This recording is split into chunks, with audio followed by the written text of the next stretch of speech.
Jésus marche sur la mer, Marc 6, 45, 52. En le voyant marcher sur la mer, les disciples pensèrent que c'était un fantôme et ils se mirent à pousser des cris. Tous en effet l'avaient vu et ils étaient bouleversés.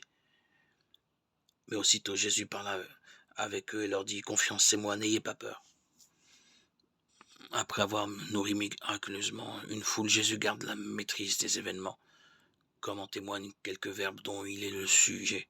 Jésus oblige ses disciples. Il leur donne un ordre qui, en les éloignant de lui, les dispose à vivre une expérience de foi. Le soir sur la montagne, sans foule, sans disciples, Jésus prie dans la solitude, pendant que les disciples, dans leur barque, peinent à ramer contre le vent. Vers la fin de la nuit, Jésus rejoint les disciples. Il vient à eux au milieu du lac. Jésus marche sur les vagues, comme il est dit de Dieu dans le livre de Job 9:8. Saisis de peur, les disciples croient voir un fantôme, car la mer symbolise toutes les puissances hostiles à Dieu et à l'homme. Confiance, c'est moi, n'ayez pas peur. L'affirmation c'est moi rappelle je suis du livre de l'Exode 3:14, quand Dieu se révèle à Moïse. Ici, en se rendant présent aux disciples, Jésus leur révèle sa divinité qu'ils n'avaient pas encore reconnue lors du miracle des pains. Obéir à un ordre du Seigneur peut nous conduire dans des situations de grande épreuve où il est difficile de le reconnaître.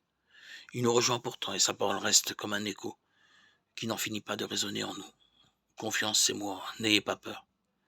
Comme Jésus, nous pouvons entretenir notre confiance en Dieu par de vrais temps de prière personnelle. Comment nous centrer davantage sur une connaissance intime du Christ?